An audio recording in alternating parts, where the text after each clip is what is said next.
नमस्कार दोस्तों, upgrade your skill YouTube channel में मैं आशीष कुमार आपका स्वागत करता हूं और आशा करता हूं आप सब स्वस्थ होंगे। आंसर राइटिंग के सीरीज में दोस्तों प्रश्न पत्र 3 से, जिसके अंतर्गत प्रौद्योगिकी,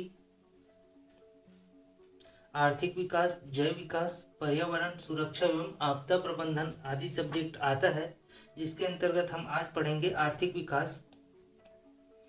ठीक है, जो कि प्रश्न पत्र 3 से संबंधित है और चूंकि है हमारा सीरीज प्रश्न उत्तर के शैली में रहेगा, जिससे आपको चीज़ों को समझने में आसानी हो और एक सही टेक्निक मिले कि वहाँ एग्ज़ाम हॉल में हमें कैसे डील करना है प्रश्नों को। और ऐसे ही करके हम पूरा सब्जेक्ट कंप्लीट करा देंगे दोस्तों प्रश्न उत्तर के शैली में। तो बिल्कुल भी मत हड़बड़ाइएगा और हमारे साथ बने रहिएगा। तो बिना लेट किए आज का क्लास स्टार्ट करते हैं। भारत में आर्थिक विकास, ठीक है, आप इसे क्वेश्चन मान सकते हैं दोस्तों।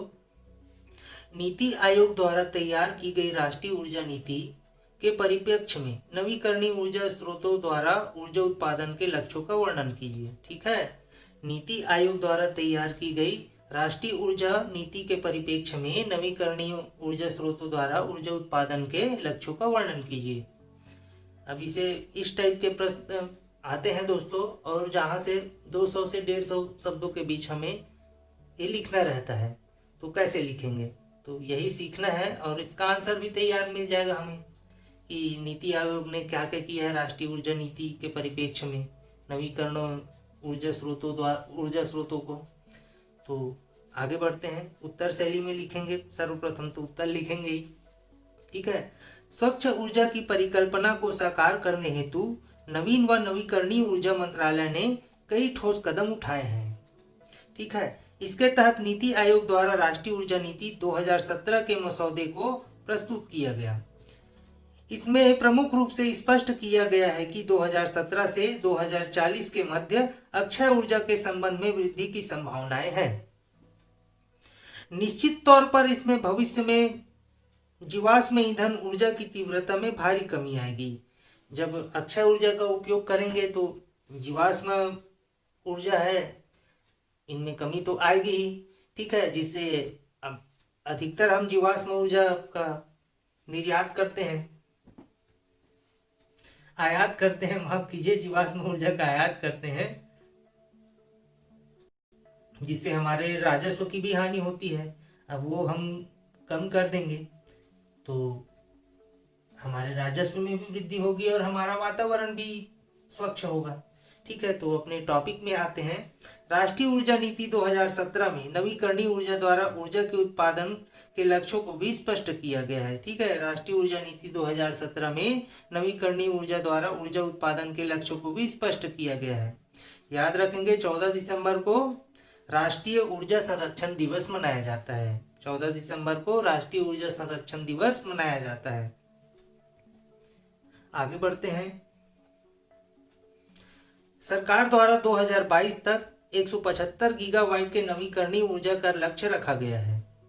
इसके लिए सोलर पार्क, सोलर रूफटॉप योजना, सौर रक्षा योजना, बांधों व नहरों के ऊपर CPU, solar PV power plant आदि के क्रियान्वयन के लिए कार्यक्रम योजनाएं आरंभ की गई है।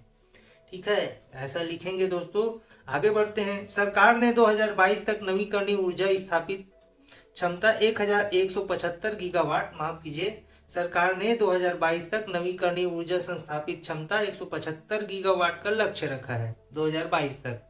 इसे स्तोत्रवार इस प्रकार रखा गया है। ठीक है, ये वनडे एग्जाम में भी पूछा जा सकता है दोस्तों, आपसे पूछ लिया जाएगा सरकार ने 2022 तक नवीकरणीय ऊर्जा स्थापित क्षमता कितने रखने की प्रस्ताव रखा है, ऐसे करके तो आपका आंसर होना चाहिए 175 गीगावाट का लक्ष्य रखा है।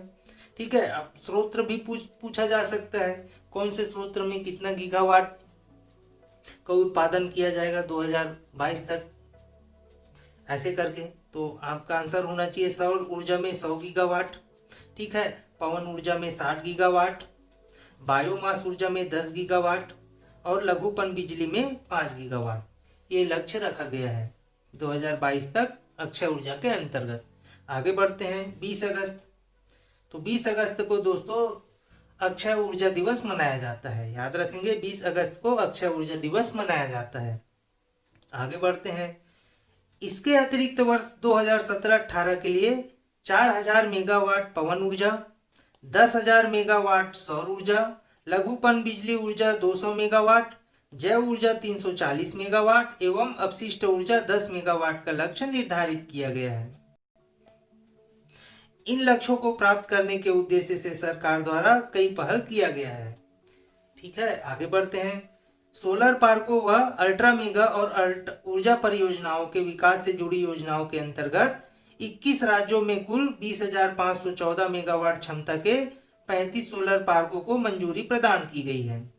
नवीन व नवीकरणीय ऊर्जा मंत्रालय द्वारा ग्रिड कनेक्टेड रूफटॉप व छोटे सौर ऊर्जा संयंत्र कार्यक्रम के तहत आवासीय सरकारी संस्थागत क्षेत्रों में 2100 मेगावाट की क्षमता स्थापित की गई है। ठीक है, समझ गए। आगे बढ़ते हैं। इसके अतिरिक्त राष्ट्रीय बायोगैस एवं खाद्य प्रबंधन कार्यक्रम IREDA, ठीक है, ईडा, हरित ऊर्जा गलियारा इस लक्ष्य प्राप्ति के अन्य साधन है। ठीक है, ईडा और हरित ऊर्जा गलियारा इस लक्ष्य प्राप्ति के एक अन्य साधन है। इन लक्ष्यों व पहलों से स्पष्ट है कि भारत स्वच्छ ऊर्जा की ओर तेजी से बढ़ रहा है। इसी के तहत नीति आयोग द्वारा राष्ट्रीय ऊर्जा नीति द्वारा अक्षय ऊर्जा क्षेत्र में नई प्रौद्योगिकी को बढ़ावा देने व अन्य महत्वपूर्ण सुझाव भी दिए गए हैं। ठीक है, अब इतना लिखने के बाद छोटा सा निष्कर्ष भी लिख देते हैं, तो जिससे पूरा नंबर मिलने का चांस बढ़ जाता है दोस्तों। तो निष्कर्षतः यह आवश्यक है कि इस लक्ष्य को प्राप्त करने के लिए नई संस्थाओं, संगठनों व वित्त पोषित संयंत्रों का उपयोग किया जाए तथा नई प्रौद्योगिकी के प्रति प्रोत्साहन नीति अपनाई जाएगी। ठीक है, निष्कर्षतः यह आवश्यक है कि इस लक्ष्य को प्राप्त करने के लिए नई संस्थाओं, संगठनों, वित्त पोषित संयंत्रों का उपयोग किया जाए तथा नई प्रौद्योगिकी के प्रति प्रोत्साहन नीति को अपनाई जाए। तो इतना लिखेंगे दोस्तों, तो यकीन मानिए आपको पूरा नंबर मिल ही जाएगा। तो ये थी हमारी आज की वीडियो। यदि आपको अच्छा लगे तो कृपया हमारे चैनल को लाइक और सब्सक्राइब जरूर कीजिए। धन्यवाद।